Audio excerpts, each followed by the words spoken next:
ਸਿੱਖਾਂ ਨਾਲ ਜੋ ਕੁਝ ਇਸ ਵੇਲੇ ਕੀਤਾ ਜਾ ਰਿਹਾ, ਜਿਸ ਤਰੀਕੇ ਨਾਲ ਟਾਰਗੇਟ ਕਿਲਿੰਗ ਕੀਤੀ ਜਾ ਰਹੀ ਹੈ, ਚਾਹੇ ਉਹ ਦੁਨੀਆ ਦੇ ਕਿਸੇ ਵੀ ਮੁਲਕ 'ਚ ਕਿਸੇ ਸਿੱਖ ਦੇ ਝਰੀਟ ਵੀ ਆਉਂਦੀ ਆ, ਉਹਦੇ ਲਈ ਦੋਸ਼ੀ ਅਮਿਤ ਸ਼ਾਹ, ਰਾਅ ਆ, IB ਆ ਤੇ ਭਾਰਤ ਦੀਆਂ ਖੁਫੀਆ ਏਜੰਸੀਆਂ, ਭਾਰਤ ਦਾ ਸਾਰਾ ਸਮੁੱਚਾ ਸਿਸਟਮ। 26 ਜਨਵਰੀ ਦੇ ਸੰਬੰਧ ਵਿੱਚ ਖਾਲਿਸਤਾਨੀ ਜਥੇਬੰਦੀਆਂ ਨੇ ਮੋਗੇ ਦੇ ਵਿੱਚ ਇੱਕ ਬੜਾ ਪ੍ਰਭਾਵਸ਼ਾਲੀ ਪ੍ਰੋਗਰਾਮ ਕੀਤਾ, ਜਿੱਥੇ ਆਪਦੀ ਕੌਮ ਦਾ ਸਾਰਾ ਪੱਖ ਰੱਖਦਿਆਂ ਹੋਇਆਂ ਅਮਿਤ ਸ਼ਾਹ ਦੀ ਫੋਟੋ ਜਿਹੜੀ ਹੈ ਉਹਨੂੰ ਪਾੜ ਕੇ ਇੱਕ ਤਰੀਕੇ ਨਾਲ ਭਾਰਤੀ ਹਕੂਮਤ ਨੂੰ ਸੁਨੇਹਾ ਦਿੱਤਾ ਹੈ ਕਿ ਸਿੱਖ ਕੌਮ ਤੁਹਾਡੀਆਂ ਸਾਰੀਆਂ ਮਕਾਰੀਆਂ ਨੂੰ, ਕੂਟਨੀਤੀਆਂ ਨੂੰ ਚੰਗੀ ਤਰ੍ਹਾਂ ਸਮਝਦੀ ਆ। ਸਾਡੇ ਹੱਕ ਵਿੱਚ ਦੁਨੀਆ ਭੁਗਤ ਰਹੀ ਆ ਤੇ ਜੋ ਕੁਝ ਸਾਡੇ ਨਾਲ ਭਾਰਤੀ ਹਕੂਮਤ ਕਰਦੀ ਆ, ਇੱਥੋਂ ਤੱਕ ਕਿ ਖਾੜਕੂਬਾਦ ਦੇ ਦਿਨਾਂ ਵਿੱਚ ਜੋ ਸਾਡੇ ਮਨੁੱਖੀ ਹੱਕਾਂ ਦਾ ਘਾਣ ਹੋਇਆ, ਉਹਦੀ ਵੀ ਗੱਲ ਹੁਣ ਸਾਰੇ ਸੰਸਾਰ ਵਿੱਚ ਹੋ ਰਹੀ ਹੈ। ਭਾਈ ਪਰਮਜੀਤ ਸਿੰਘ ਪੰਜਵੜ ਨੂੰ, ਭਾਈ ਅਵਤਾਰ ਸਿੰਘ ਖੰਡੇ ਨੂੰ ਤੇ ਭਾਈ ਹਰਦੀਪ ਸਿੰਘ ਨਿੱਜਰ ਨੂੰ ਕਤਲ ਕੀਤਾ ਗਿਆ, ਸ਼ਹੀਦ ਕੀਤਾ ਗਿਆ। ਉਸ ਤੋਂ ਬਾਅਦ ਵਿੱਚ ਇਉਂ ਲੱਗਦਾ ਸੀ ਵੀ ਬਸ ਪੰਜਾਬ ਦੇ ਵਿੱਚੋਂ ਵੀ ਹੁਣ ਖਬਰਾਂ ਆਇਆ ਕਰਨਗੀਆਂ ਤੇ ਇਸ ਤਰੀਕੇ ਦਾ ਮਾਹੌਲ ਸੋਸ਼ਲ ਮੀਡੀਆ ਤੇ ਸਿਰਜਿਆ ਵੀ ਜਾ ਰਿਹਾ ਸੀ। ਪੰਜਾਬ ਦੇ ਵਿੱਚ ਇੱਕ ਪਲਟਾ, ਇੱਕ ਬਦਲਾਅ ਅਸੀਂ ਮਹਿਸੂਸ ਕੀਤਾ ਜਦੋਂ ਐਡਵੋਕੇਟ ਗੁਰਪਤਵੰਤ ਸਿੰਘ ਪੰਨੂ ਵਾਲਾ ਮਾਮਲਾ ਉੱਭਰਿਆ। ਕੱਲ ਹੋਰ ਅੱਜ ਹੋਰ ਹਾਲਾਤ ਜਿਹੜੇ ਨੇ ਉਹ ਬੜੀ ਤੇਜ਼ੀ ਨਾਲ ਬਦਲੇ ਤੇ ਇਸ ਵੇਲੇ ਖਾਲਿਸਤਾਨੀ ਸਫਾ ਦੇ ਵਿੱਚ ਇੱਕ ਵਾਰੀ ਫੇਰ ਹਲਾਰਾ ਜਿਹੜਾ ਹੈਗਾ ਉਹ ਬਣਦਾ ਦਿਖ ਰਿਹਾ। ਖਾਲਿਸਤਾਨੀ ਲਹਿਰ ਨੇ ਆਪਦਾ ਜਿਹੜਾ ਮਿਆਰ ਆ, ਜਿਹੜਾ ਆਪਦਾ ਕੱਦ ਕਾਠ, ਆਪਦਾ ਕਿਰਦਾਰ ਆ, ਉਹ ਬਹੁਤ ਉੱਚਾ ਕਰ ਲਿਆ ਤੇ ਹਰ ਮੁਲਕ ਦੇ ਵਿੱਚ ਇਹੋ ਜਿਹੇ ਆਗੂ, ਇਹੋ ਜਿਹੇ ਚਿਹਰੇ ਸਰਗਰਮ ਨੇ ਜਿਹੜੇ ਆਪਣੇ ਆਪਣੇ ਢੰਗ ਤਰੀਕੇ ਨਾਲ ਦੁਨੀਆ ਭਰ ਦੇ ਵਿੱਚ ਖਾਲਿਸਤਾਨ ਦੇ ਏਜੰਡੇ ਨੂੰ ਉੱਤੇ ਚੱਕ ਰਹੇ ਨੇ। ਅਸੀਂ ਘੜੇ ਦੀ ਮੱਛੀ ਵਾਂਗੂ ਆ, ਜਦੋਂ ਜਿਹਦਾ ਜੀ ਕਰਦਾ ਅਗਲੇ ਕਤਲ ਵੀ ਕਰਵਾ ਦਿੰਦੇ ਆ, ਜਦੋਂ ਜਿਹਦਾ ਜੀ ਕਰਦਾ ਅਗਲੇ ਜੇਲ੍ਹ 'ਚ ਵੀ ਚੱਕ ਕੇ ਮਾਰਦੇ ਆ। ਭਾਈ ਦੀਪ ਸਿੱਧੂ ਤੇ ਭਾਈ ਅਮਰਤਪਾਲ ਸਿੰਘ ਜਾਂ ਇਸ ਤਰ੍ਹਾਂ ਦੇ ਹੋਰ ਬਹੁਤ ਸਾਰੇ ਵਰਤਾਰੇ ਸਾਡੇ ਸਾਹਮਣੇ। ਇੰਡੀਅਨ ਸਟੇਟ ਕਦੇ ਵੀ ਕਿਸੇ ਵੀ ਮੌਕੇ ਕਿਸੇ ਨੂੰ ਵੀ ਸਾਡੇ ਚੋਂ ਸ਼ਿਕਾਰ ਬਣਾ ਸਕਦੀ ਆ, ਪਰ ਇਹਦੇ ਬਾਵਜੂਦ ਇਹ ਲੜਾਈ, ਇਹ ਝੰਡਾ ਸਿੱਟਿਆ ਨਹੀਂ, ਇਹ ਲੜਾਈ ਜਾਰੀ ਰੱਖੀ ਆ। ਇਹ ਬੜੀ ਵੱਡੀ ਗੱਲ ਆ। ਪੰਜਾਬ ਦੇ ਖਾਲਿਸਤਾਨੀਆਂ ਨੇ ਕੀ ਕਰਨਾ, ਕਿਵੇਂ ਕਰਨਾ, ਇਹ ਪੰਜਾਬ ਵਾਲਿਆਂ ਦੇ ਸਿਰ ਤੇ ਛੱਡਣਾ ਚਾਹੀਦਾ। ਮੁਲਕ ਦੇ ਟੁਕੜੇ ਜਿਹਦੇ ਹੋਣੇ ਆ ਉਹ ਇੰਡੀਆ ਵਾ। ਇੱਥੇ ਜਿੱਥੇ ਅਸੀਂ ਬੈਠੇ ਆ, ਇਹਨਾਂ ਨੂੰ ਸਭ ਤੋਂ ਵੱਧ ਤਕਲੀਫ ਆ ਅਮਰੀਕਾ ਨੂੰ, ਕੈਨੇਡਾ ਨੂੰ ਜਾਂ ਹੋਰਨਾਂ ਮੁਲਕਾਂ ਨੂੰ ਖਾਲਿਸਤਾਨੀ ਸਰਗਰਮੀ ਤੋਂ ਉਹੋ ਜਿਹੀ ਇਰੀਟੇਸ਼ਨ ਜਾਂ ਤੰਗੀ ਨਹੀਂ ਹੋ ਸਕਦੀ ਜਿਹੋ ਜਿਹੀ ਇਹਨਾਂ ਨੂੰ। ਚਾਹੁੰਦੇ ਹੋ ਇਹ ਨੇ ਕਿ ਪੰਜਾਬ 'ਚ AK-47 ਖੜ ਕੇ ਖੜਕਾ ਦੜਕਾ ਹੋਵੇ, ਮਾਹੌਲ ਇਹੋ ਜਿਹਾ ਬਣੇ, ਫਿਰ ਸਾਨੂੰ ਖੁੱਲ੍ਹ ਹੋਵੇ, ਕਿਉਂਕਿ ਜਦੋਂ ਆਪਣਾ ਦਪੜੀ ਦਾ, ਹਥਿਆਰਬੰਦ ਸੰਘਰਸ਼ ਦਾ, ਬਗਾਵਤ ਦਾ ਮਾਹੌਲ ਹੁੰਦਾ, ਉਦੋਂ ਸਟੇਟ ਨੂੰ ਖੁੱਲ੍ਹ ਕੇ ਖੇਡਣ ਦਾ ਮੌਕਾ ਮਿਲਦਾ। ਸਾਡੇ ਵਰਗਿਆਂ ਨੂੰ ਤਾਂ ਉਦੋਂ ਸਾਡੇ ਤਾਂ ਲਾਸ਼ਾਂ ਨਹੀਂ ਲੱਭਣੀਆਂ ਜਿੰਨੀ ਕੁ ਗੱਲ ਅਸੀਂ ਕਰਦੇ। ਜਿਹੜਾ ਕੁਛ ਭਾਨੇ ਸਿੱਧੂ ਨਾਲ ਹੋ ਰਿਹਾ, ਜਿਹਦੇ ਮਗਰ ਚਾਰ ਸੀਰ ਆ ਸਕਦੇ ਆ, ਕੱਟ ਹੋ ਸਕਦਾ। ਤੁਸੀਂ ਇਹ ਸੋਚੋ ਜਿਹੜੇ ਖਾਲਿਸਤਾਨੀ ਸਫਾ ਨਾਲ ਸੰਬੰਧਿਤ ਨੌਜਵਾਨ ਜਿੱਥੇ ਸਰਗਰਮ ਨੇ, ਉਹਨਾਂ ਨਾਲ ਇਹ ਸਰਕਾਰ ਕੀ ਨਹੀਂ ਕਰ ਸਕਦੀ। ਜਦੋਂ ਚਾਹੁਣ ਜੋ ਮਰਜ਼ੀ ਝੂਠਾ ਸੱਚਾ ਪਰਚਾ ਜਿਹੋ ਜਿਹਾ ਮਰਜ਼ੀ ਬਣਾਉਣ, ਪਹਿਲਾਂ ਵੀ ਝੂਠੇ ਮੁਕੱਦਮੇ, ਝੂਠੇ ਮੁਕਾਬਲੇ ਬਣਦੇ ਨੇ। TV 84 ਉੱਤੇ ਪ੍ਰੋਗਰਾਮ ਖਬਰ ਦੀ ਖਬਰ ਦੇਖ ਰਿਹਾ ਹੈ ਸਾਰੇ ਦਰਸ਼ਕਾਂ ਨੂੰ ਮੈਂ ਸਰਬਜੀਤ ਸਿੰਘ ਕੁਮਾਰ ਫਤਿਹ ਅਰਜ਼ ਕਰਦਾ ਜੀ। ਵਾਹਿਗੁਰੂ ਜੀ ਕਾ ਖਾਲਸਾ, ਵਾਹਿਗੁਰੂ ਜੀ ਕੀ ਫਤਿਹ। 26 ਜਨਵਰੀ ਹੈ ਤੇ 26 ਜਨਵਰੀ ਦੇ ਸੰਬੰਧ ਵਿੱਚ ਖਾਲਿਸਤਾਨੀ ਜਥੇਬੰਦੀਆਂ ਨੇ ਮੋਗੇ ਦੇ ਵਿੱਚ ਇੱਕ ਬੜਾ ਪ੍ਰਭਾਵਸ਼ਾਲੀ ਪ੍ਰੋਗਰਾਮ ਕੀਤਾ, ਜਿੱਥੇ ਆਪਦੀ ਕੌਮ ਦਾ ਸਾਰਾ ਪੱਖ ਰੱਖਦਿਆਂ ਹੋਇਆਂ ਦਲ ਖਾਲਸਾ ਦੇ ਨੌਜਵਾਨ ਆਗੂ ਭਾਈ ਪਰਮਜੀਤ ਸਿੰਘ ਮੰਡ ਨੇ, ਪ੍ਰੋਫੈਸਰ ਪਰਮਜੀਤ ਸਿੰਘ ਮੰਡ ਨੇ ਅਮਿਤ ਸ਼ਾਹ ਦੀ ਫੋਟੋ ਜਿਹੜੀ ਹੈ ਉਹਨੂੰ ਪਾੜ ਕੇ ਇੱਕ ਤਰੀਕੇ ਨਾਲ ਭਾਰਤੀ ਹਕੂਮਤ ਨੂੰ ਸੁਨੇਹਾ ਦਿੱਤਾ ਹੈ ਕਿ ਸਿੱਖ ਕੌਮ ਤੁਹਾਡੀਆਂ ਸਾਰੀਆਂ ਮਕਾਰੀਆਂ ਨੂੰ, ਕੂਟਨੀਤੀਆਂ ਨੂੰ ਚੰਗੀ ਤਰ੍ਹਾਂ ਸਮਝਦੀ ਆ। ਸਿੱਖਾਂ ਨਾਲ ਜੋ ਕੁਝ ਇਸ ਵੇਲੇ ਕੀਤਾ ਜਾ ਰਿਹਾ, ਜਿਸ ਤਰੀਕੇ ਨਾਲ ਟਾਰਗੇਟ ਕਿਲਿੰਗ ਕੀਤੀ ਜਾ ਰਹੀ ਆ, ਚਾਹੇ ਉਹ ਦੁਨੀਆ ਦੇ ਕਿਸੇ ਵੀ ਮੁਲਕ 'ਚ ਕਿਸੇ ਸਿੱਖ ਦੇ ਝਰੀਟ ਵੀ ਆਉਂਦੀ ਆ, ਉਹਦੇ ਲਈ ਦੋਸ਼ੀ ਅਮਿਤ ਸ਼ਾਹ, ਰਾਅ ਆ, IB ਆ ਤੇ ਭਾਰਤ ਦੀਆਂ ਖੁਫੀਆ ਏਜੰਸੀਆਂ, ਭਾਰਤ ਦਾ ਸਾਰਾ ਸਮੁੱਚਾ ਸਿਸਟਮ। ਸੋ ਅੱਜ ਦੀ ਜਿਹੜੀ ਸਾਡੀ ਕੌਮ ਦੀ ਹਾਲਤ ਆ, ਉਹਦੇ ਬਾਰੇ ਬੜੇ ਆਪਾਂ ਚਰਚਾ ਕਰਦੇ ਹਾਂ, ਹਰ ਰੋਜ਼ ਬਹੁਤ ਸਾਰੇ ਪੱਖਾਂ ਤੇ ਚਰਚਾ ਕਰਦੇ ਹਾਂ।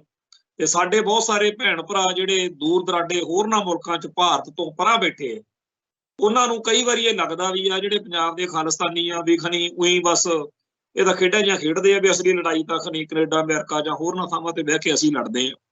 ਪਰ ਸੱਚਾਈ ਇਹ ਆ ਕਿ ਸਾਰਿਆਂ ਦਾ ਹੀ ਰੋਲ ਆ। ਜਿਵੇਂ ਸਰੀਰ ਹੁੰਦਾ ਇੱਕ ਮਨੁੱਖ ਦਾ, ਅੱਖਾਂ ਦਾ ਆਪਦਾ ਕੰਮ ਆ, ਹੱਥਾਂ ਦਾ ਆਪਦਾ ਕੰਮ ਆ, ਤੇ ਇਉਂ ਹੀ ਸਰੀਰ ਦੇ ਹਰ ਹਿੱਸੇ ਦਾ ਇੱਕ ਕੰਮ ਆ। ਸੋ ਖਾਲਿਸਤਾਨ ਦੇ ਲਈ ਜਿਹੜੇ ਭਾਈਚਾਰੇ ਦੇ ਸਾਰੇ ਅੰਗ ਇੱਕ ਪੂਰਨਤਾ ਦੇ ਨਾਲ ਲੜ ਰਹੇ ਨੇ, ਉਹਨਾਂ ਸਾਰਿਆਂ ਦਾ ਹੀ ਸਤਿਕਾਰ ਆ।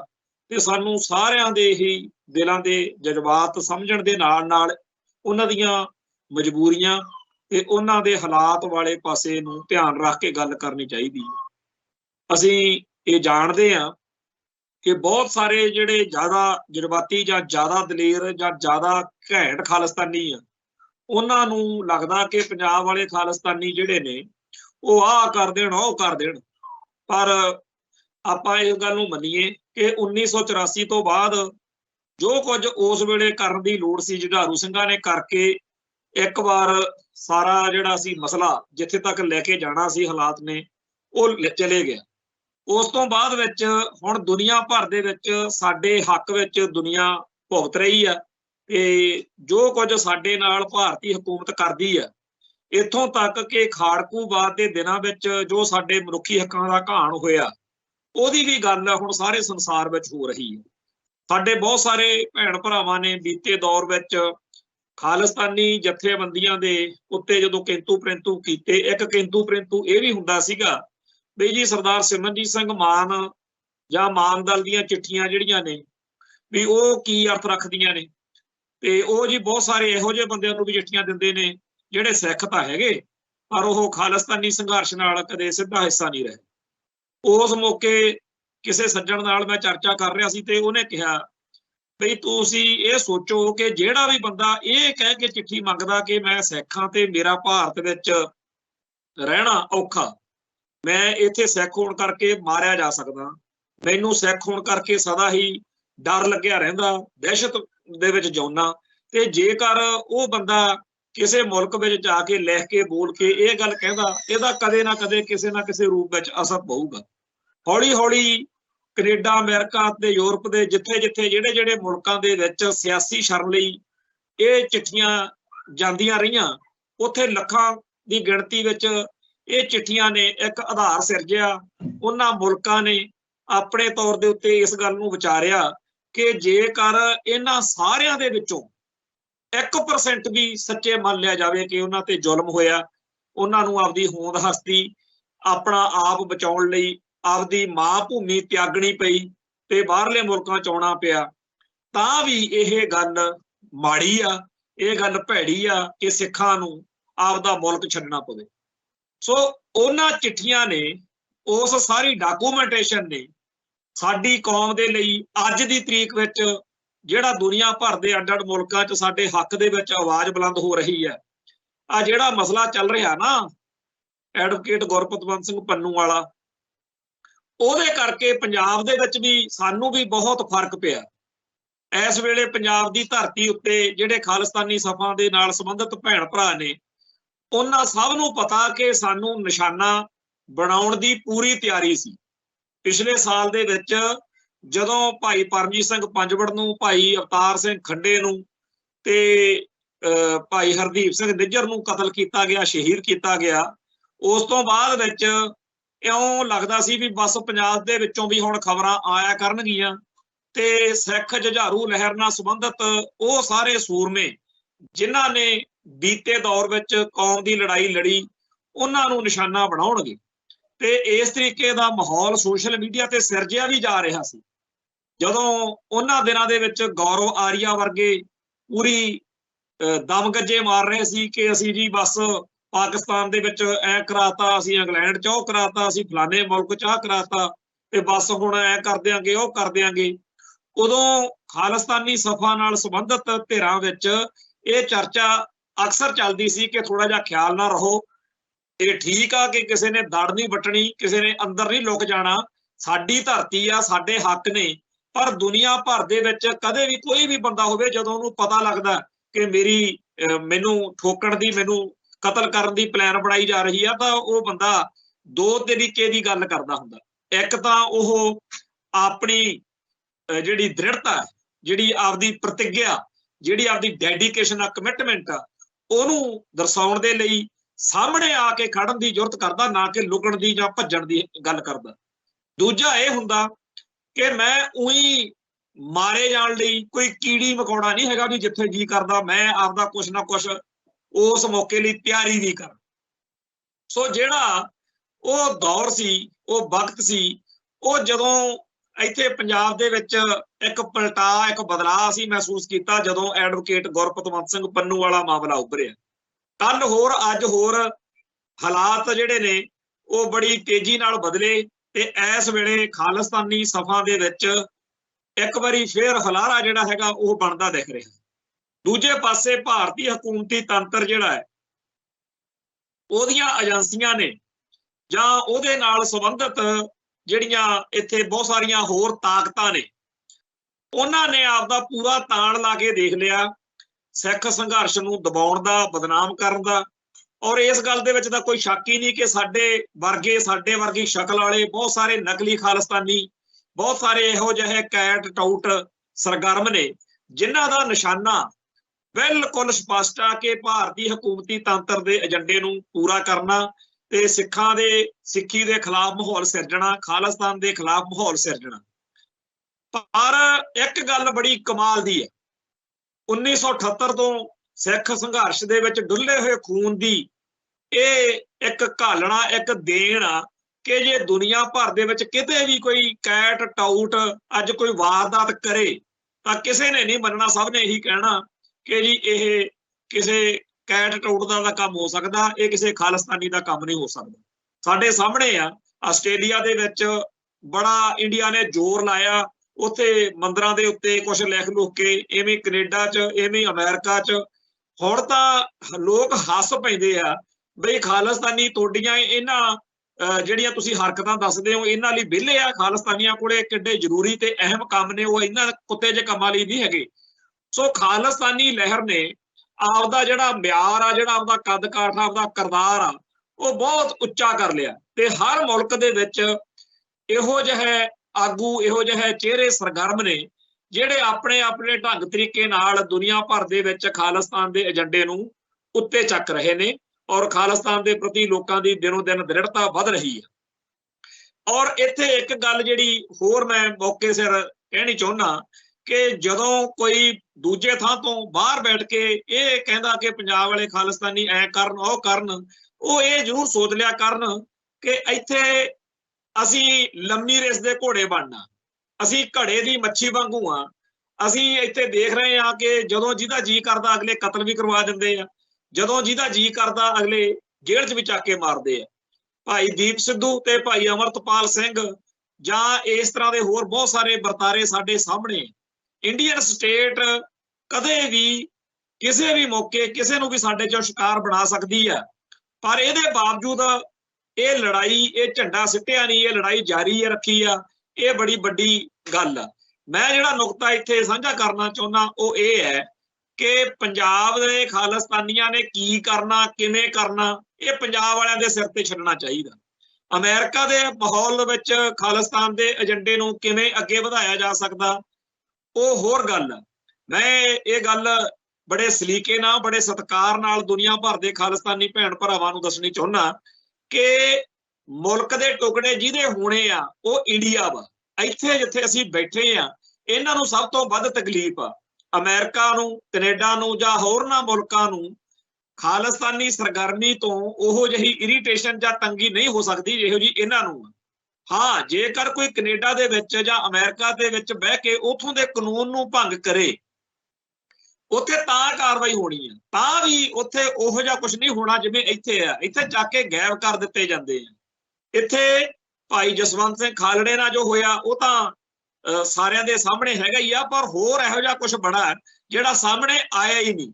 ਆ ਪਿਛਲੇ ਦਿਨੀ ਭਾਨੇ ਸਿੱਧੂ ਦਾ ਇੱਕ ਜਿਹੜਾ ਕਿ ਨਾ ਸਿੱਖ ਸੰਘਰਸ਼ ਨਾਲ ਸੰਬੰਧਿਤ ਮਸਲਾ, ਨਾ ਉਹ ਬੰਦੇ ਦਾ ਕੋਈ ਇਸ ਤਰੀਕੇ ਦਾ ਸੋਚ ਸਮਝ ਆ, ਉਹ ਇੱਕ ਜਿਹੜੇ ਏਜੰਟ ਧੱਕੇਸ਼ਾਹੀ ਨਾਲ ਜਾਂ ਆਪਦੇ ਹੀਰਾ ਫੇਰੀ नाल लोकां तो पैसे धेले बटोरदे आ, उस मामले विच उहनूं फड़िया सी।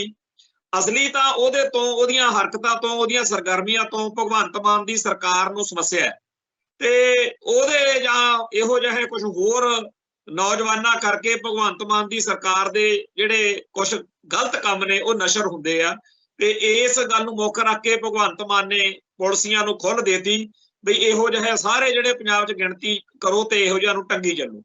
ਪਹਿਲਾਂ ਆਪਾਂ ਨੂੰ ਪਤਾ ਕਿ ਸਿਆਸੀ ਖੇਤਰ ਵਿੱਚ ਜਿਹੜੇ ਉਹਦੇ ਸ਼ਰੀਕ ਆ, ਜਿਨ੍ਹਾਂ ਵਿੱਚੋਂ ਬਿਕਰਮਜੀਤ ਸਿੰਘ ਮਜੀਠੀਆ ਨੂੰ ਜੇਲ੍ਹ ਯਾਤਰਾ ਕਰਵਾਈ, ਉਹ ਆਪਦੀ ਖਿੱਚ ਕੱਢੀ ਕਿਉਂਕਿ ਕਿਸੇ ਵੇਲੇ ਕੇਜਰੀਵਾਲ ਨੂੰ ਮਾਫੀ ਮੰਗਣੀ ਪਈ ਸੀ ਮਜੀਠੀਏ ਤੋਂ।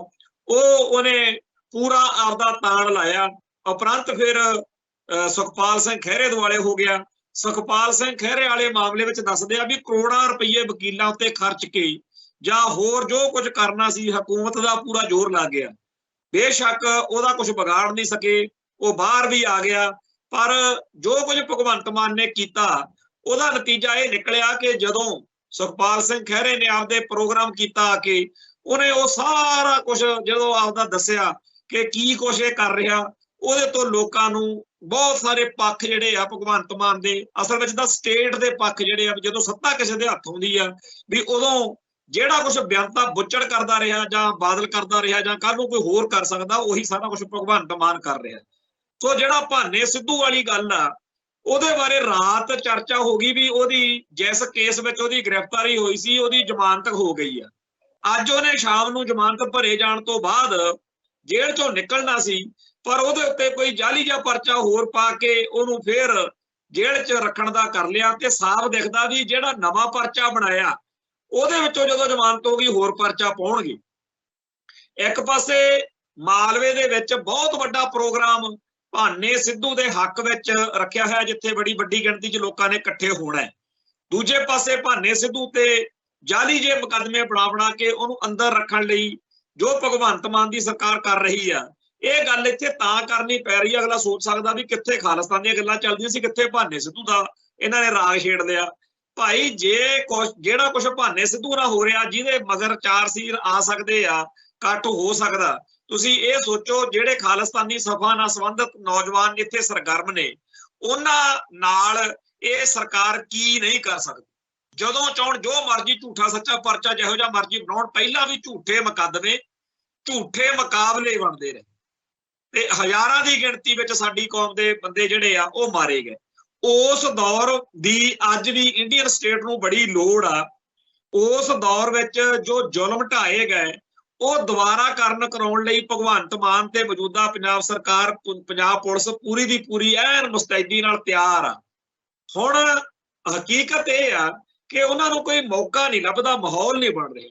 ਚਾਹੁੰਦੇ ਹੋ ਇਹ ਨੇ ਕਿ ਪੰਜਾਬ 'ਚ AK-47 ਖੜ ਕੇ ਖੜਕਾ ਦੜਕਾ ਹੋਵੇ, ਮਾਹੌਲ ਇਹੋ ਜਿਹਾ ਬਣੇ, ਫਿਰ ਸਾਨੂੰ ਖੁੱਲ੍ਹ ਹੋਵੇ, ਕਿਉਂਕਿ ਜਦੋਂ ਆਪਣਾ ਦਫੜੀ ਦਾ ਹਥਿਆਰਬੰਦ ਸੰਘਰਸ਼ ਦਾ ਬਗਾਵਤ ਦਾ ਮਾਹੌਲ ਹੁੰਦਾ ਉਦੋਂ ਸਟੇਟ ਨੂੰ ਖੁੱਲ੍ਹ ਕੇ ਖੇਡਣ ਦਾ ਮੌਕਾ ਮਿਲਦਾ। ਸਾਡੇ ਵਰਗਿਆਂ ਨੂੰ ਤਾਂ ਉਦੋਂ ਸਾਡੇ ਨੇ ਤਾਂ ਲਾਸ਼ਾਂ ਨਹੀਂ ਲੱਭਣੀਆਂ ਜਿੰਨੀ ਕੁ ਗੱਲ ਅਸੀਂ ਕਰਦੇ। ਸੋ ਜਿਹੜੇ ਵੀਰ ਭਰਾ ਪਰਾਂ ਬੈਠੇ ਆ, ਦੂਰ ਬੈਠੇ ਆ, ਉਹਨਾਂ ਸਾਰਿਆਂ ਨੂੰ ਹੱਥ ਬੰਨ੍ਹ ਕੇ ਬੇਨਤੀ ਹੈ ਕਿ ਹਰ ਵੇਲੇ ਇਹ ਕਹਿਣਾ ਕਿ ਸਾਡੇ ਹਿਸਾਬ ਨਾਲ ਚੱਲਣ ਪੰਜਾਬ ਵਾਲੇ, ਇਹ ਥੋੜਾ ਜਿਹਾ ਸੋਚ ਲੈਣ ਕਿ ਉਹ ਪੰਜਾਬ ਦੇ ਹਾਲਾਤ ਹੋਰ ਨੇ ਤੇ ਜਿੱਥੇ ਉਹ ਬੈਠੇ ਨੇ ਉੱਥੇ ਹਾਲਾਤ ਹੋਰ ਨੇ। ਅਗਲੀ ਗੱਲ ਇਹ ਹੈ ਕਿ ਇੱਥੇ ਬੈਟਲਫੀਲਡ ਆ, ਜਿਹੜਾ ਅਸਲੀ ਜੰਗ ਦਾ ਮੈਦਾਨ ਆ ਉਹ ਇਹ ਹੈ। ਇੱਥੇ ਆਪਾਂ ਇੱਕ ਵਾਰੀ ਜੰਗੀ ਮਾਹੌਲ ਨਾਲ AK-47 ਖੜਕਾ ਕੇ ਜੋ ਕੁਝ ਹੋਣਾ ਚਾਹੀਦਾ ਸੀ ਉਹ ਕਰ ਲਿਆ। ਹੁਣ ਹੈਗਾ ਕਿ ਸਿੱਖ ਕੌਮ ਦੇ ਮਸਲਿਆਂ ਤੇ ਮੁੱਦਿਆਂ ਉੱਤੇ ਚਰਚਾ ਕਰਾਈਏ ਤੇ ਨਾਲੇ ਹਰ ਵੇਲੇ ਸਿੱਖ ਕੌਮ ਨੂੰ, ਹਰ ਇੱਕ ਸਿੱਖ ਦੇ ਦਿਲ ਦਿਮਾਗ 'ਚ ਇਹ ਗੱਲ ਭਰੀਏ ਕਿ ਇਹ ਹਾਲਾਤ ਸਾਡੇ ਇਸ ਕਰਕੇ ਨੇ ਕਿਉਂਕਿ ਅਸੀਂ ਗੁਲਾਮ ਆ। ਕਈ ਭੈਣ ਭਰਾ ਕਹਿ ਦਿੰਦੇ ਆ ਬਈ ਯਾਰ ਫਲਾਨਾ ਖਾਲਿਸਤਾਨੀ ਆ ਜਿਹੜਾ ਉਹਨੇ ਐ ਕੀਤਾ ਹੋਇਆ, ਉਹਦੀ ਆਹ ਗਲਤੀ ਆ।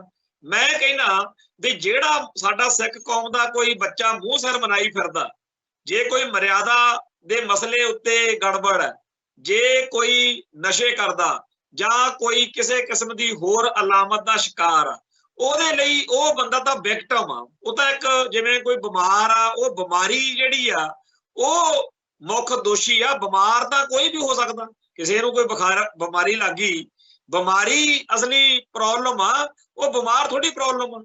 ਸੋ ਸਾਡੀ ਕੌਮ ਦੇ ਉਹ ਸਾਰੇ ਲੋਕ ਜਿਹੜੇ ਇੰਡੀਅਨ ਸਟੇਟ ਦੇ ਇਹਨਾਂ ਦਿੱਤੇ ਹੋਏ ਰੋਗਾਂ ਦਾ ਸ਼ਿਕਾਰ ਨੇ, ਭਾਰਤੀ ਹਕੂਮਤੀ ਤੰਤਰ ਕਰੋੜਾਂ ਰੁਪਏ ਖਰਚ ਕੇ ਸਿੱਖਾਂ ਨੂੰ ਕਰਾਹੇ ਪਾਉਣ ਲਈ, ਸਿੱਖਾਂ ਨੂੰ ਆਪਸੀ ਖਾਨਾ ਜੰਗੀ ਚ ਉਲਝਾਉਣ ਲਈ ਨਿਤ ਨਵੇਂ ਮਸਲੇ, ਪਤਾ ਨਹੀਂ ਕਿੰਨੇ ਕੁ ਬੰਦੇ ਲੱਗੇ ਹੋਣੇ ਆ ਜਿਹੜੇ ਨਿਤ ਆਏ ਦਿਨ ਵੀ ਕਦੇ ਕਦੇ ਬੇਅਦਬੀ ਕਰਾਓ, ਕਦੇ ਜੀ ਇਹਨਾਂ ਚ ਰਾਗਮਾਲਾ ਦਾ ਮਸਲਾ ਛੇੜ ਦੋ, ਕਦੇ ਕਿਸੇ ਹੋਰ ਮਸਲੇ ਤੇ ਲੜਾਓ। ਸਿੱਖਾਂ ਦੇ ਵਿੱਚ ਕਲੇਸ਼ ਪਿਆ ਰਵੇ, ਉੱਠਣ ਸਾਰ ਸਵੇਰੋਂ ਸਿੱਖਾਂ ਨੂੰ ਇਹ ਲੱਗੇ ਵੀ ਅੱਜ ਆਹ ਮਸਲਾ ਆ ਗਿਆ ਵੀ ਉੱਠੋ ਉੱਠੋ ਲੜੋ ਭਾਈ। ਸੋ ਇਹ ਦੁਸ਼ਮਣ ਦੀਆਂ ਚਾਲਾਂ ਨੇ। ਹੁਣ ਗੁਲਾਮ ਕੌਮ ਦੇ ਕੋਲੇ ਸਾਧਨ ਘੱਟ ਹੁੰਦੇ ਆ, ਜਿਵੇਂ ਸਾਡੇ ਕੋਲ ਗੁਲਾਮ ਕੌਮ ਕੋਲੇ ਹੋਰ ਮਸਲੇ ਬੜੇ ਉਲਝਾਉਣ ਲਈ ਸਿੱਟੇ ਹੁੰਦੇ ਆ, ਜਿਵੇਂ ਸਾਡੇ ਨਾਲ ਹੋ ਰਿਹਾ। ਹਰ ਗੁਲਾਮ ਕੌਮ ਨੂੰ ਨਸ਼ਿਆਂ 'ਚ ਫਸਾਇਆ ਜਾਂਦਾ। ਜਦੋਂ ਆਪਾਂ ਸਾਰੇ ਸੰਸਾਰ ਦੇ ਉੱਤੇ ਨਜ਼ਰ ਮਾਰਦੇ ਹਾਂ, ਜਿੱਥੇ ਜਿੱਥੇ ਵੀ ਬਗਾਵਤਾਂ ਹੋਈਆਂ ਨੇ, ਉੱਥੇ ਉੱਥੇ ਇਹ ਗੱਲ ਨਾਲ ਦੀ ਨਾਲ ਚੱਲੀ ਆ ਵੀ ਨਸ਼ੇ ਸੁੱਟ ਦਿੱਤੇ। ਹਾਕਮ ਧਿਰ ਨੇ ਗੁਲਾਮ ਧਿਰ ਨੂੰ ਨਸ਼ੇ ਦੇ ਵਿੱਚ ਫਸਾ ਕੇ ਜਾਂ ਉਹਦੇ ਅੰਦਰੂਨੀ ਮਸਲਿਆਂ ਨੂੰ ਵਧਾ ਕੇ ਇਸ ਤਰੀਕੇ ਨਾਲ ਕੀਤਾ। ਅੱਗੇ ਵੀ ਕਈ ਵਾਰੀ ਗੱਲ ਸੁਣਾਉਣਾ ਹੁੰਨਾ, ਪ੍ਰਿੰਸੀਪਲ ਪ੍ਰਕਾਸ਼ ਸਿੰਘ ਹੁੰਦੇ ਸੀ ਇੱਥੇ, ਸ਼ਹੀਦ ਸਿੱਖ ਮਿਸ਼ਨਰੀ ਕਾਲਜ ਜਿਹੜਾ ਸ਼੍ਰੋਮਣੀ ਕਮੇਟੀ ਦਾ ਕਾਲਜ ਆ, ਜਿਹੜਾ 1922 ਆਪਣੇ ਉੱਥੇ ਸਾਕਾ ਹੋਇਆ ਨਨਕਾਣਾ ਸਾਹਿਬ ਵਾਲਾ, ਜਦੋਂ ਗੁਰਦੁਆਰਾ ਸੁਧਾਰ ਲਹਿਰ ਚੱਲੀ ਆ, ਉਹਨਾਂ ਸ਼ਹੀਦਾਂ ਦੀ ਯਾਦ ਵਿੱਚ ਕਾਲਜ ਬਣਿਆ। ਉੱਥੇ ਪ੍ਰਿੰਸੀਪਲ ਸੀਗੇ, ਉਹਨਾਂ ਨੂੰ ਫੋਨ ਆਇਆ, ਫੋਨ ਤੇ ਗੱਲ ਕੀਤੀ ਕਿਸੇ ਨੇ ਕਿ ਜੀ ਜਿਹੜੇ ਸਿੱਖਾਂ ਦੇ ਰੌਲੇ ਆ, ਮਸਲੇ ਨੇ, ਅੰਦਰੂਨੀ ਵਿਵਾਦ ਨੇ, ਉਹਨਾਂ ਦੀ ਲਿਸਟ ਚਾਹੀਦੀ ਸੀ। ਪ੍ਰਿੰਸੀਪਲ ਸਾਹਿਬ ਕਹਿੰਦੇ ਵੀ ਨਹੀਂ, ਇਹੋ ਜਿਹੀ ਗੱਲ ਮੈਂ ਨਹੀਂ ਕੋਈ ਦੇ ਸਕਦਾ। ਅਗਲੇ ਦਿਨ ਸੇਵਾਦਾਰ ਨੇ ਚਿੱਠ ਭੇਜੀ ਵੀ ਕੋਈ ਬੰਦਾ ਆਇਆ ਜੀ, ਮੈਂ ਕਹਿੰਦੇ ਜੀ ਭੇਜ ਦਿਓ। ਜਦੋਂ ਉਹਨੇ ਫਤਿਹ ਬੁਲਾਈ ਤਾਂ ਪ੍ਰਿੰਸੀਪਲ ਸਾਹਿਬ ਨੇ ਤੁਰੰਤ ਕਿਹਾ ਵੀ ਤੁਹਾਡੀ ਆਵਾਜ਼, ਤੁਸੀਂ ਕੱਲ ਵੀ ਫੋਨ ਕੀਤਾ ਸੀ, ਤੁਹਾਡੀ ਗੱਲ ਹੋਈ ਸੀ ਮੇਰੇ ਨਾਲ? ਕਹਿੰਦੇ ਹਾਂਜੀ ਹਾਂਜੀ। ਕਹਿੰਦੇ ਜੀ ਤੁਸੀਂ, ਤੁਹਾਨੂੰ ਜਵਾਬ ਤਾਂ ਮੈਂ ਕੱਲ ਹੀ ਦੇਤਾ ਸੀਗਾ ਤੇ ਸਾਫ਼ ਦਿਖਦਾ ਵੀ ਤੁਹਾਡੀ ਜਿਹੜੀ ਤੁਸੀਂ ਲਿਸਟ ਮੰਗ ਰਹੇ ਹੋ ਸਿੱਖਾਂ ਦੇ ਵਿਵਾਦਤ ਮਸਲਿਆਂ ਦੀ, ਤੁਹਾਡੀ ਮਨਸ਼ਾ ਤਾਂ ਕੋਈ ਮਾੜੀ ਹੋਈ ਆ ਤੇ ਮੈਂ ਕਿਉਂ ਤੁਹਾਨੂੰ ਲਿਸਟ ਬਣਾ ਕੇ ਦੇਵਾਂਗਾ, ਇਹ ਗੱਲ ਨਹੀਂ ਹੋਣੀ। ਤੇ ਉਹ ਜਿਹੜਾ ਲੈਣ ਆਇਆ ਸੀ ਲਿਸਟ, ਉਹ ਕਹਿੰਦਾ ਵੀ ਦੇਖੋ ਜੀ ਸਰਕਾਰਾਂ ਦੇ ਹੱਥ ਬੜੇ ਲੰਮੇ ਹੁੰਦੇ ਆ, ਲਿਸਟ ਤਾਂ ਕਿਸੇ ਨਾ ਕਿਸੇ ਪਾਸਿਓਂ ਸਰਕਾਰ ਨੇ ਬਣਵਾਈ ਲੈਣੀ ਆ, ਤੇ ਮੈਨੂੰ ਲੱਗਦਾ ਸੀ ਵੀ ਤੁਸੀਂ ਇੱਕ ਸਿਆਣੇ ਬਿਆਣੇ ਸਿੱਖ ਹੋ ਤੇ ਤੁਹਾਡੇ ਕੋਲੇ ਸ਼ਾਇਦ ਕੋਈ ਲਿਸਟ ਬਣੀ ਹੋਵੇ, ਤੇ ਮੈਂ ਤਾਂ ਤੁਹਾਡੇ ਕੋਲ ਇਹ ਗੱਲ ਲੈ ਕੇ ਆਇਆ ਸੀ। ਉਹਨਾਂ ਨੇ ਕਿਹਾ ਵੀ ਜੇ ਜਲ ਪਾਣੀ ਛਕਣਾ ਜਾਂ ਕੋਈ ਹੋਰ ਕੰਮ ਆ ਤਾਂ ਗੱਲ ਕਰੋ, ਤੇ ਨਹੀਂ ਫਿਰ ਭਾਈ ਆਪਦਾ ਤੁਰਦੇ ਫਿਰਦੇ ਨਜ਼ਰ ਆਓ।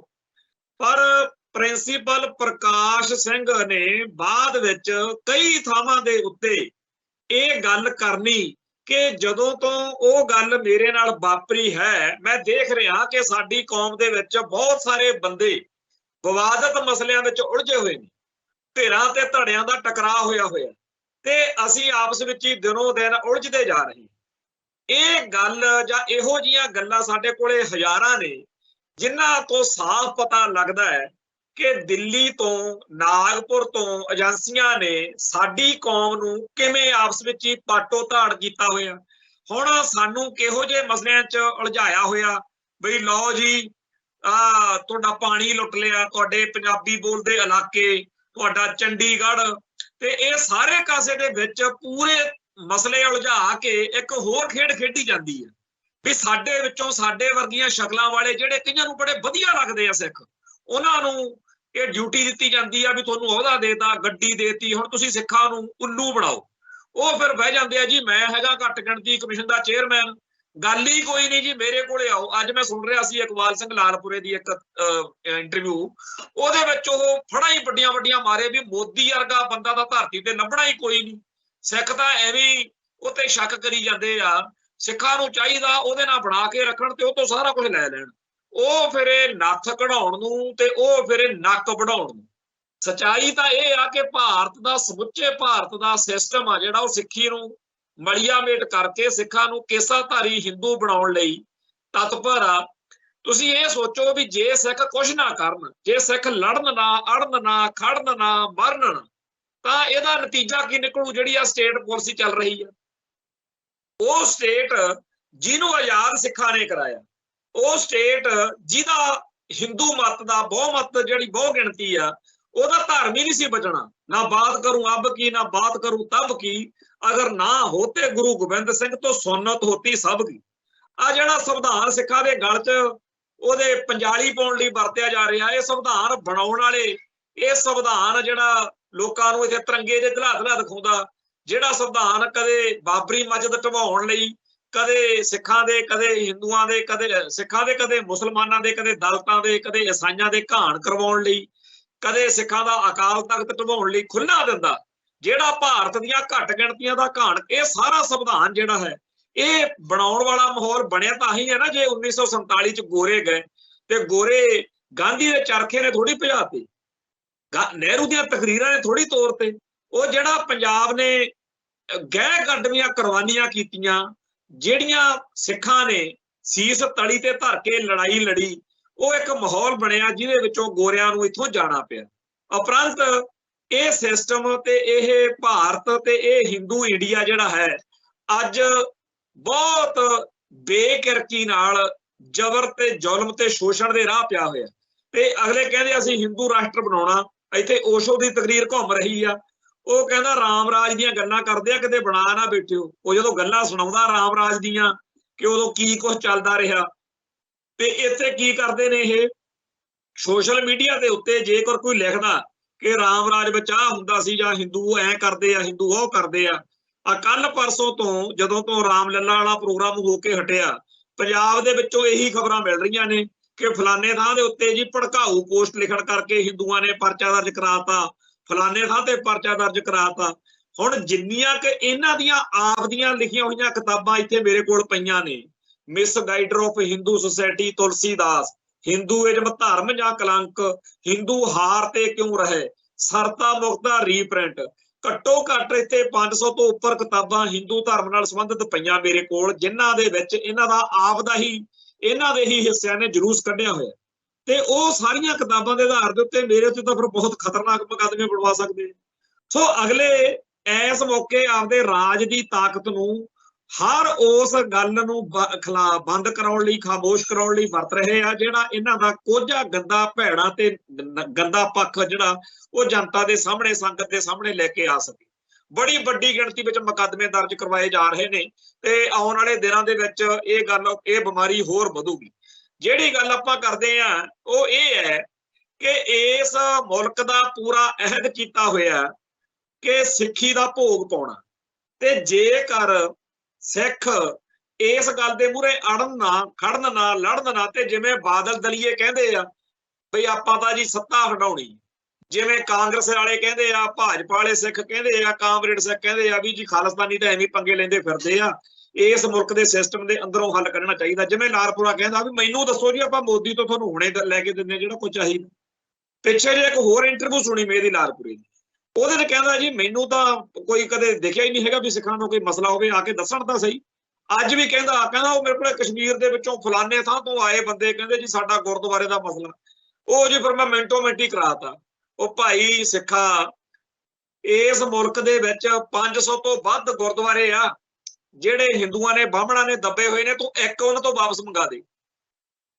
ਜਿਹੜਾ ਆਹ ਮੰਗੂ ਮੱਠ ਵਾਲਾ ਰੌਲਾ ਹੈ, ਜਿਹੜਾ ਡਾਂਗਮਾਰ ਗੁਰਦੁਆਰੇ ਵਾਲਾ ਰੌਲਾ, ਜਿਹੜਾ ਕਿਲਾ ਸਾਹਿਬ ਗੁਰਦੁਆਰਾ ਗਵਾਲੀਅਰ ਵਾਲਾ, ਹਰਕੀ ਪੌੜੀ ਵਾਲਾ, ਗਿਆਨ ਗੋਦੜੀ ਵਾਲਾ, ਤੇ ਮਟਨ ਜਿੱਥੇ ਪੰਡਤ ਸ਼ਿਵ ਦੱਤ, ਜਿਹਦੇ ਪਰਿਵਾਰ ਦੇ ਵਿੱਚੋਂ ਪੰਡਤ ਕਿਰਪਾ ਰਾਮ ਦੱਤ ਬਾਅਦ ਚ ਹੋਰ ਲੈ ਕੇ ਇੱਥੇ ਪਹੁੰਚਿਆ 9ਵੇਂ ਪਾਤਸ਼ਾਹ ਦੇ ਦਰਬਾਰ ਵਿੱਚ, ਤੇ ਜਿਨ੍ਹਾਂ ਨੇ ਆ ਕੇ ਪੁਕਾਰ ਕੀਤੀ ਕਸ਼ਮੀਰੀ ਪੰਡਤਾਂ ਦਾ ਧਰਮ ਬਚਾਉਣ ਲਈ, ਜਿਸ ਤੋਂ ਬਾਅਦ ਚ ਦਸ਼ਮੇਸ਼ ਪਾਤਸ਼ਾਹ ਨੇ ਬਾਲ ਉਮਰ ਦੇ ਵਿੱਚ ਇਹ ਵਚਨ ਕੀਤਾ ਕਿ ਪਿਤਾ ਜੀ ਤੁਹਾਡੇ ਤੋਂ ਵੱਡਾ ਮਹਾਂਪੁਰਖ ਕੌਣ ਹੋ ਸਕਦਾ।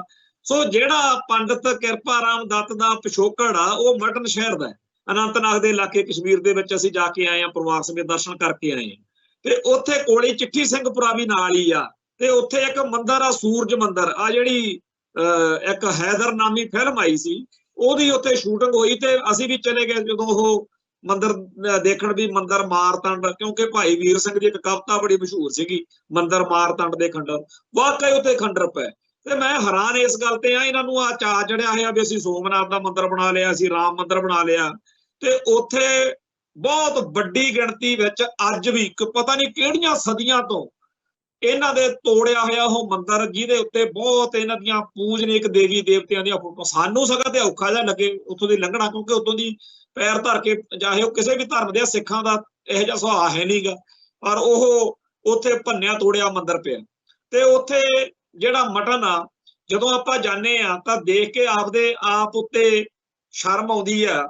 ਤੇ ਸਾਡੇ ਜਿਹੜੇ ਸਿੱਖ ਰਾਜ ਦੇ ਉਹਨਾਂ ਯੋਧਿਆਂ, ਜਰਨੈਲਾਂ, ਸਿਆਣਿਆਂ ਬਿਆਣਿਆਂ ਤੇ ਉਹਨਾਂ ਦੀ ਲਿਆਕਤ ਬੁੱਧੀ ਉੱਤੇ ਵੀ ਸਾਨੂੰ ਹੀਣਤਾ ਜੀ ਆਉਂਦੀ ਆ ਵੀ ਆਹ ਕੀ ਬਿਪਤਾ ਸਹੇੜਤੀ। ਉੱਥੇ ਸਾਰੇ ਲੋਕ ਦੱਸਦੇ ਆ ਕਿ ਇਹ ਜਿਹੜਾ ਮਟਨ ਵਾਲਾ ਸਥਾਨ ਹੈ, ਇੱਥੇ ਗੁਰਦੁਆਰਾ ਸਾਹਿਬ ਉਸਾਰਨ ਦੇ ਲਈ ਬਾਬਾ ਹਰੀ ਸਿੰਘ ਨਲੂਏ ਹੋਣਾ ਨੇ ਜਾਂ ਹੋਰ ਸਿੱਖ ਜਰਨੈਲਾਂ ਨੇ ਬਹੁਤ ਇੱਥੇ ਸੇਵਾ ਸੰਭਾਲ ਕੀਤੀ ਕਰਾਈ। ਤੇ ਉਸ ਮੌਕੇ ਇਸ ਕਸ਼ਮੀਰੀ ਇਸ ਇਲਾਕੇ ਦੇ ਜਿਹੜੇ ਪੰਡਤ ਜਾਂ ਹਿੰਦੂ ਪਰਿਵਾਰ ਸੀ ਉਹਨਾਂ ਨੇ ਕਿਹਾ ਕਿ ਜਿਹੜੀਆਂ ਮੌਤਾਂ ਹੋ ਜਾਂਦੀਆਂ ਨੇ ਉਹਦੇ ਲਈ ਸਾਡੇ ਹਰਿਦੁਆਰ ਜਾਣਾ ਹੁੰਦਾ, ਬਾਅਦ ਚ ਕੰਮਕਾਰ ਆਪਦੇ ਕਰਨ ਲਈ ਜਿਹੜੇ ਉਹਨਾਂ ਦੇ ਧਰਮ ਦੀਆਂ ਰੀਤਾਂ ਨੇ, ਤੇ ਸਾਨੂੰ ਇੱਥੇ ਕੋਈ ਸਥਾਨ ਦਿੱਤਾ ਜਾਵੇ ਜਿਹੜੀਆਂ ਡੈਥ ਮੌਤਾਂ ਹੋ ਜਾਂਦੀਆਂ ਨੇ, ਫਿਰ ਅਸੀਂ ਉਹ ਸਾਲ ਚ ਜਦੋਂ ਦਿਨ ਉਹੋ ਜਿਹਾ ਮਾਹੌਲ ਆਉਂਦਾ ਜਦੋਂ ਇੱਥੋਂ ਜਾ ਸਕੀਦਾ, ਕਸ਼ਮੀਰ ਚੋਂ ਪਹਾੜਾਂ ਚੋਂ ਭਰਪੂਰ ਪਿਘਲੀ ਆ, ਫੇਰ ਹੀ ਜਾਣਾ। ਤੇ ਉਹਦੇ ਲਈ ਸਾਨੂੰ ਇੱਥੇ ਥੋੜਾ ਜਿਹਾ ਕੋਈ ਇੰਤਜ਼ਾਮ ਕਰ ਦਿੱਤਾ ਜਾਵੇ।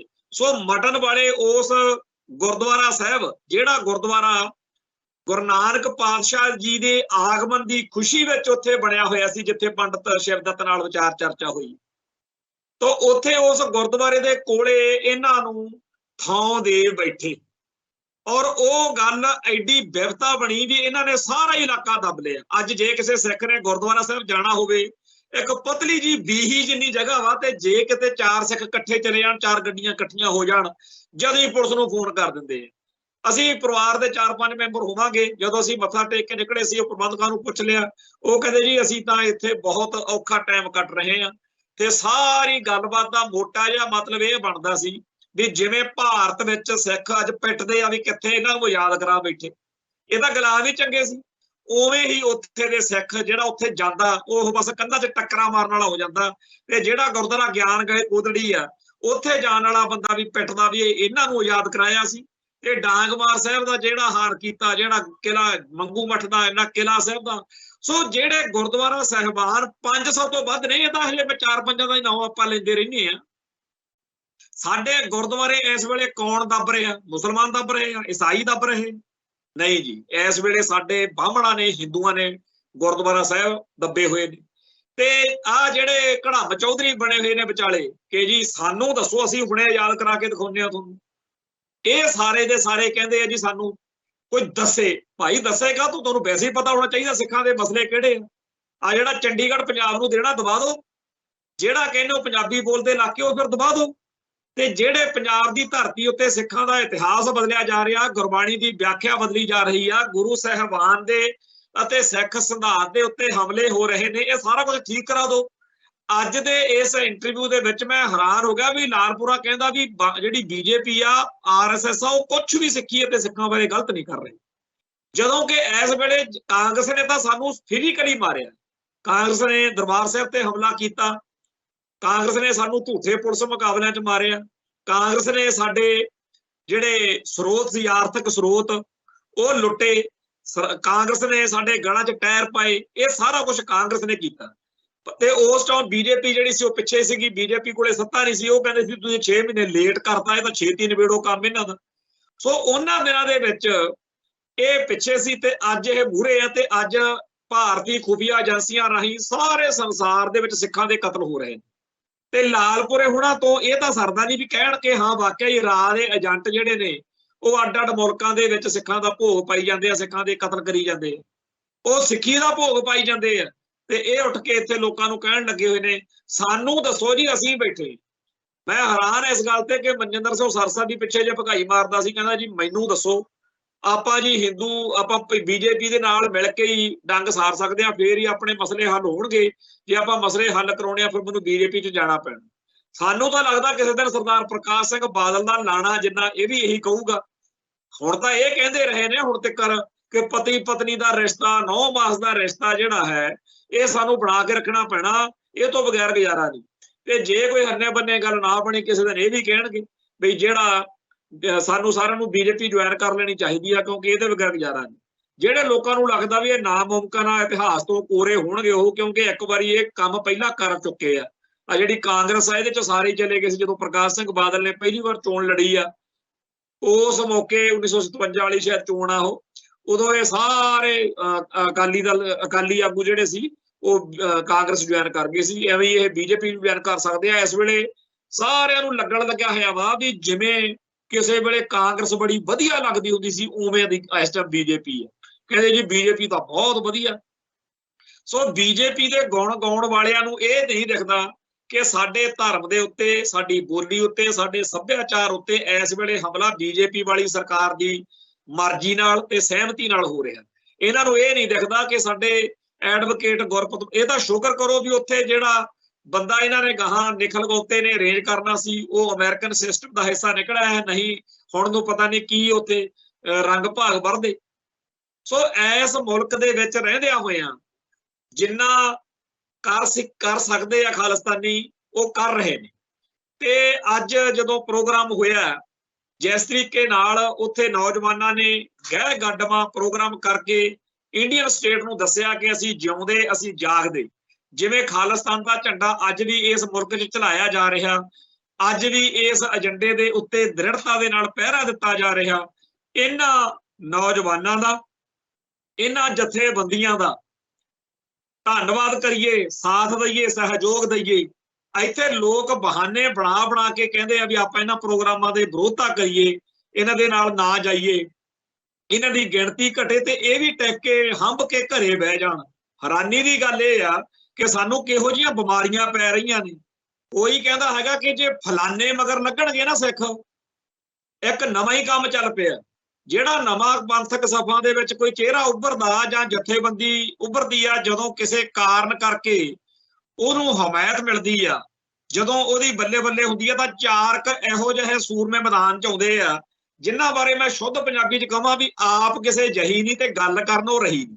ਉਹਨਾਂ ਨੇ ਆਪ ਕੁਝ ਨਹੀਂ ਕਰਨਾ ਹੁੰਦਾ, ਪਰ ਉਹਨਾਂ ਨੇ ਸੋਸ਼ਲ ਮੀਡੀਆ ਤੇ ਧਮੱਚੀ ਚੱਕੀ ਹੁੰਦੀ ਆ ਵੀ ਬਾਕੀ ਸਾਰੀਆਂ ਜਥੇਬੰਦੀਆਂ ਤੇ ਬਾਕੀ ਜਿੰਨੇ ਜੁਝਾਰੂ ਜਿਨ੍ਹਾਂ ਨੇ ਪਿਛਲੇ ਸਮੇਂ 'ਚ ਕੁਰਬਾਨੀਆਂ ਕੀਤੀਆਂ, ਚਾਹੇ ਜਿੱਡੇ ਵੀ ਮਰਜ਼ੀ ਕੱਦ ਕਾਠ ਵਾਲੇ ਆ, ਸਾਰੇ ਜਣੇ ਨੂੰ ਚਾਹੀਦਾ ਵੀ ਹੁਣ ਇਹਦੇ ਮਗਰ ਲੱਗ ਜਾਓ। ਭਾਈ ਇਹ ਨਹੀਂ ਹੋ ਸਕਦਾ। ਸੱਚਾਈ ਨੂੰ ਮੰਨੋ, ਹਕੀਕਤ ਨੂੰ ਮੰਨੋ। ਹਾਂ, ਜਿਹਨੂੰ ਗਪੋੜੇ ਛੱਡਣ ਦੀ ਆਦਤ ਜਿਵੇਂ ਮਰਜ਼ੀ ਛੱਡੀ ਜਾਵੇ, ਪਰ ਸੱਚਾਈ ਇਹ ਆ, ਇਹ ਹਾਰਡ ਟਰੁੱਥ ਵਾ ਕਿ ਜਿਨ੍ਹਾਂ ਨੇ ਲੰਮੇ ਅਰਸੇ ਤੋਂ ਕੁਰਬਾਨੀਆਂ ਕਰਕੇ ਪੰਥ ਵਿੱਚ ਆਪਦਾ ਥਾਂ ਬਣਾਇਆ, ਜਿੱਦਣ ਉਹ ਆਏ ਸੀ ਉਹ ਵੀ ਨਵੇਂ ਸੀ। ਅੱਜ ਉਹਨਾਂ ਦੇ ਉੱਤੇ ਕਿੰਤੂ ਪ੍ਰੰਤੂ ਕਰਨਾ ਸੌਖਾ, ਪਰ ਉਹਨਾਂ ਨੇ ਹੀ ਇਸ ਸੰਘਰਸ਼ ਨੂੰ ਇੱਕ ਇਤਿਹਾਸ ਬਖਸ਼ਿਆ। ਜਿਹੜੀਆਂ ਗੱਲਾਂ ਕਰਦੇ ਆ ਨਾ ਅੱਜ ਕਿ ਫਲਾਨੀ ਘਟਨਾ ਐ ਹੋਈ ਉਹ ਹੋਈ, ਇਹ ਬੀਤੇ ਦੌਰ ਦੇ ਹੀ ਸੂਰਮੇ ਆ।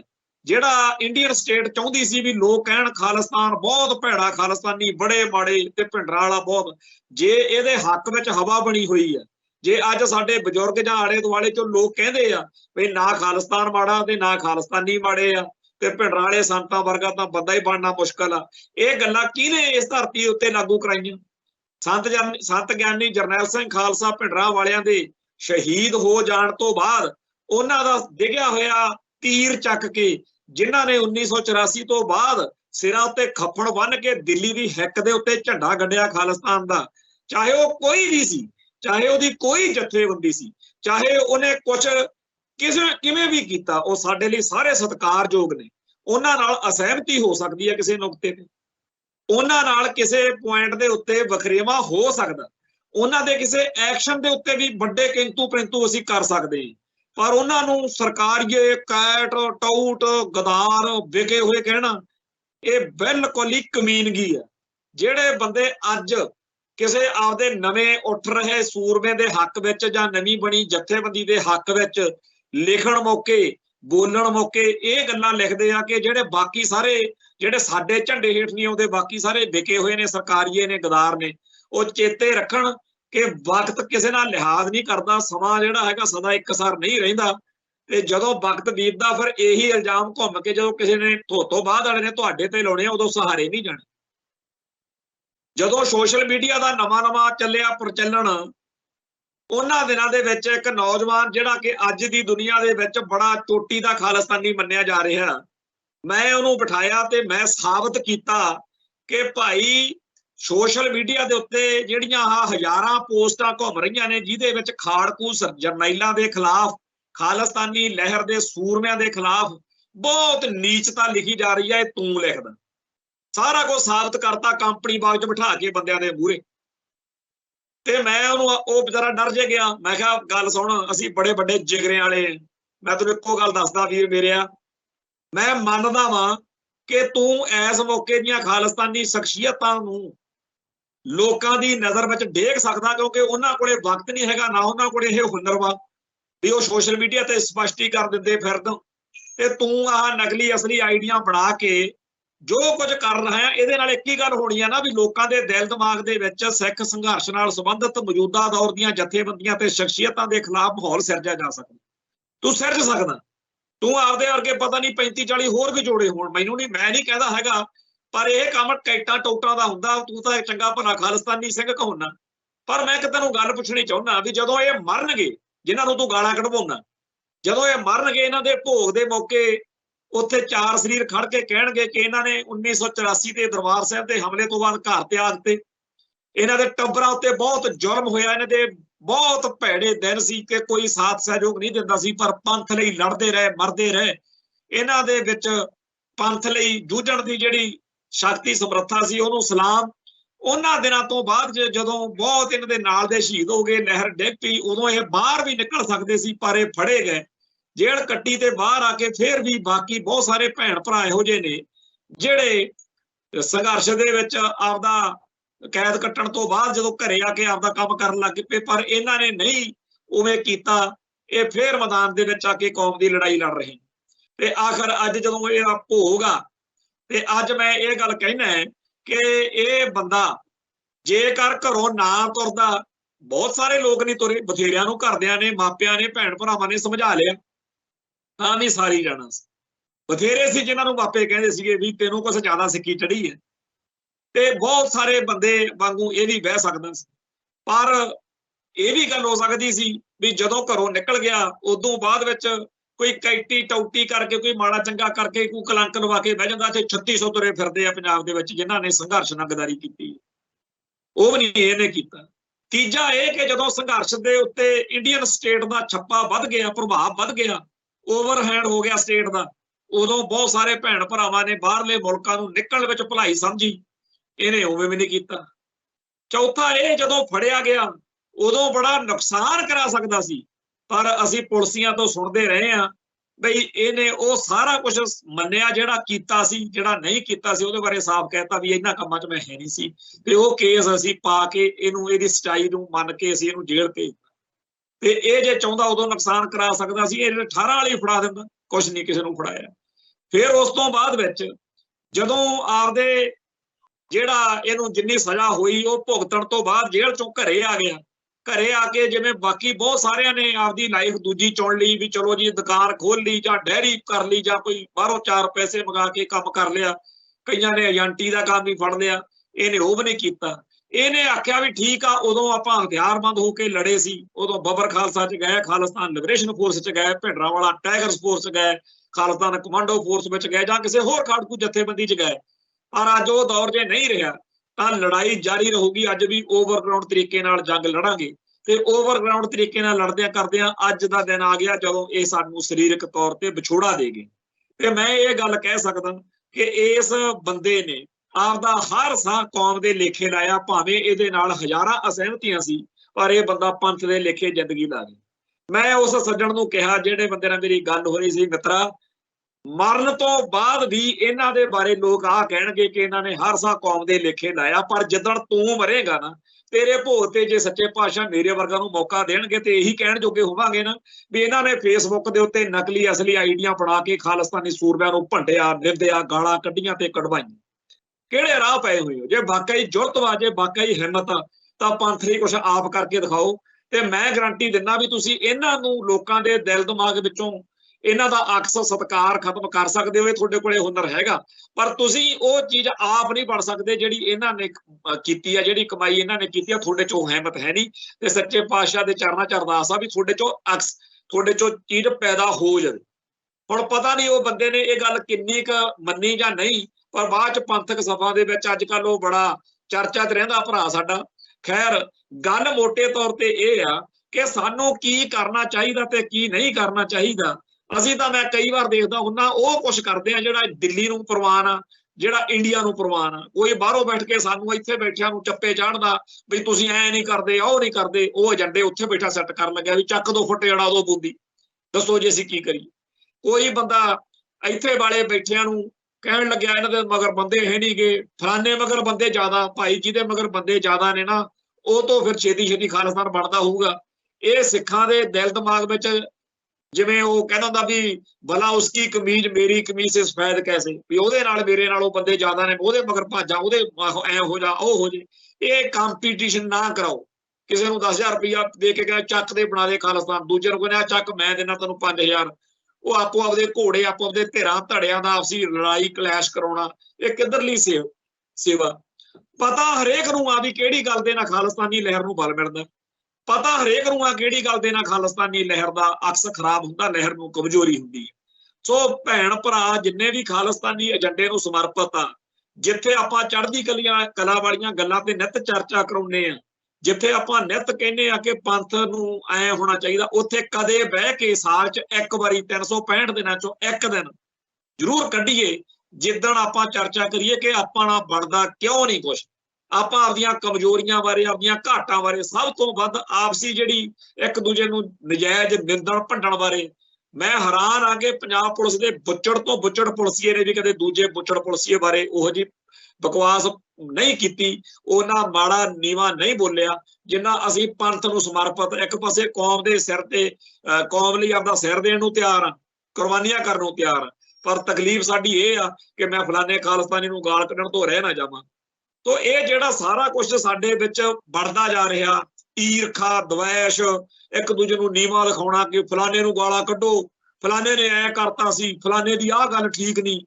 ਭਾਈ ਇੰਡੀਅਨ ਸਟੇਟ ਨੂੰ ਤਾਂ ਫਿਰ ਲੋੜ ਹੀ ਨਹੀਂ, ਫਿਰ ਤਾਂ ਤੁਹਾਡੇ ਵਰਗਾਂ ਨੂੰ ਖੁੱਲ੍ਹ ਦੇ ਦੇਵੇ, ਤੁਹਾਡੇ ਵਰਗੇ ਖਾਲਿਸਤਾਨੀਆਂ ਨੂੰ ਖੁੱਲ੍ਹ ਦੇ ਦੇਵੇ ਕਿ ਚੱਕ ਦੋ ਫੱਟੇ, ਫਿਰ ਆਪਾਂ ਇੱਕ ਦੂਜੇ ਦੇ ਗਾਟੇ ਲਾਈ ਚੱਲਾਂਗੇ, ਇੱਕ ਦੂਜੇ ਨਾਲ ਨਫ਼ਰਤ, ਇੱਕ ਦੂਜੇ ਨਾਲ ਈਰਖਾ, ਇੱਕ ਦੂਜੇ ਨਾਲ ਦਵੈਸ਼ ਜਿਹੜੀ ਆ ਉਹ ਕਰਦੇ ਰਵਾਂਗੇ। ਕਦੇ ਆਪਾਂ ਧੀਰਜ ਨਾਲ, ਠੰਮੇ ਨਾਲ ਬਹਿ ਕੇ ਸੋਚੀਏ ਕਿ ਦੁਸ਼ਮਣ ਸਾਡੇ ਨਾਲ ਕਿਹੜੀਆਂ ਖੇਡਾਂ ਖੇਡ ਰਿਹਾ ਤੇ ਆਪਾਂ ਇਸ ਮਾਹੌਲ ਵਿੱਚ ਕੀ ਕਰਾ ਰਹੇ ਹਾਂ। ਖੈਰ ਸਦਾ ਦਿਨ ਇੱਕੋ ਜਿਹੇ ਨਹੀਂ ਰਹਿੰਦੇ, ਸਾਡੇ ਸਾਰਿਆਂ 'ਚ ਬਹੁਤ ਸਾਰੀਆਂ ਘਾਟਾਂ ਨੇ, ਕਮਜ਼ੋਰੀਆਂ ਨੇ, ਔਗਣ ਨੇ, ਉਹਨਾਂ ਦੀ ਵੀ ਗੱਲ ਕਰਿਆ ਕਰੀਏ। ਪਰ ਨਾਲ ਦੀ ਨਾਲ ਜਿਹੜੇ ਸਾਡੇ ਗੁਣ ਨੇ, ਜੋ ਸਾਨੂੰ ਪਾਤਸ਼ਾਹ ਨੇ, ਸੱਚੇ ਪਾਤਸ਼ਾਹ ਨੇ ਆਪਣੇ ਤੇ ਕਿਰਪਾ ਕੀਤੀ ਆ, ਉਹਨਾਂ ਦਾ ਲਾਹਾ ਕਿਵੇਂ ਲੈਣਾ, ਕਿਵੇਂ ਕੌਮ ਨੂੰ ਆਜ਼ਾਦੀ ਦਿਵਾਉਣੀ ਹੈ। ਕਿਉਂਕਿ ਜੋ ਕੁਝ ਚੱਲ ਰਿਹਾ, ਜੇ ਆਪਾਂ ਇਹਦੇ ਨਾਲ ਨਾ ਲੜੀਏ, ਨਾ ਭਿੜੀਏ, ਫਿਰ ਸਰਦਾਰ ਸੁਖਬੀਰ ਸਿੰਘ ਬਾਦਲ ਐਂਡ ਕੰਪਨੀ ਤਾਂ ਸਿੱਖਾਂ ਨੂੰ ਕੇਸਾਧਾਰੀ ਹਿੰਦੂ ਬਣਾਉਣ ਵਾਲਾ ਪ੍ਰੋਜੈਕਟ ਤੋਰੀ ਬੈਠੀ ਆ ਤੇ ਅਗਲੇ ਕਹਿੰਦੇ ਆ ਵੀ ਠੀਕ ਆ, ਸਾਨੂੰ ਮਨਜ਼ੂਰ ਆ, ਅਸੀਂ ਤੁਹਾਨੂੰ ਰਾਸਤਾ 'ਚ ਹਿੱਸਾ ਦੇ ਦਿੰਦੇ ਆ। ਤੇ ਇੱਥੇ ਫਿਰ ਮੰਦਿਰਾਂ 'ਚ ਗੁਰਦੁਆਰਿਆਂ 'ਚ ਟੱਲ ਖੜਕਣਗੇ। ਇੱਕ ਵਾਰੀ RSS ਨੇ ਸੰਨ 2002-3 ਦੇ ਵਿੱਚ ਇਹ ਪ੍ਰੋਗਰਾਮ ਕੀਤਾ ਸੀਗਾ ਵੀ ਗੁਰਦੁਆਰਿਆਂ ਦੇ ਵਿੱਚ ਅਸੀਂ ਰਾਮਾਇਣ ਦੇ ਪਾਠ ਕਰਾਵਾਂਗੇ ਤੇ ਮੰਦਿਰਾਂ ਦੇ ਵਿੱਚ ਗੁਰੂ ਗ੍ਰੰਥ ਸਾਹਿਬ ਲੈ ਜਾਾਂਗੇ, ਫਿਰ ਉਹ ਮੂਰਤੀਆਂ ਆਪਦੀਆਂ ਲੈ ਆਉਣਗੇ ਤੇ ਫਿਰ ਪਿੱਟਦੇ ਫਿਰਾਂਗੇ। ਸੋ ਖਾਲਸਾਈ ਸ਼ਾਨ ਨੂੰ ਬਚਾਉਣ ਲਈ ਖਾਲਿਸਤਾਨ ਦੀ ਲੋੜ ਆ ਤੇ ਖਾਲਿਸਤਾਨ ਸਿਰਜਣ ਵਾਲੇ ਪਾਸੇ ਨੂੰ ਵਧੀਏ, ਆਪਦੀਆਂ ਘਾਟਾਂ ਕਮਜ਼ੋਰੀਆਂ ਤੇ ਚੀਕਾਂ ਨਾ ਮਾਰਿਆ ਕਰੀਏ, ਮੰਨਿਆ ਕਰੀਏ ਕਿ ਆਹ ਮੇਰੇ 'ਚ ਔਗਣ ਆ ਤੇ ਇਸ ਔਗਣ ਕਰਕੇ ਪੰਥ ਦਾ ਨੁਕਸਾਨ ਹੋ ਰਿਹਾ। ਖੈਰ ਉਸ ਅਕਾਲ ਪੁਰਖ ਵਾਹਿਗੁਰੂ ਦੇ ਚਰਨਾਂ 'ਚ ਅਰਦਾਸ ਬੇਨਤੀ ਕਰਦੇ ਆ ਕਿ ਸੱਚੇ ਪਾਤਸ਼ਾਹ ਸਾਨੂੰ ਸਮੱਤ ਬਖਸ਼ਣ ਤੇ ਇੱਕ ਦਿਨ ਆਵੇ ਜਦੋਂ UNO ਦੇ ਵਿੱਚ ਹੋਰਨਾਂ ਮੁਲਕਾਂ ਦੇ ਵਿਚਾਲੇ ਸਾਡਾ ਖਾਲਿਸਤਾਨ ਦਾ ਝੰਡਾ ਵੀ ਝੂਲਦਾ ਹੋਵੇ। ਇੱਥੇ ਸਮਾਪਤੀ ਆ। ਨਾਨਕ ਨਾਮ ਚੜ੍ਹਦੀ ਕਲਾ, ਤੇਰੇ ਭਾਣੇ ਸਰਬੱਤ ਦਾ ਭਲਾ। ਵਾਹਿਗੁਰੂ ਜੀ ਕਾ ਖਾਲਸਾ, ਵਾਹਿਗੁਰੂ ਜੀ ਕੀ ਫਤਿਹ।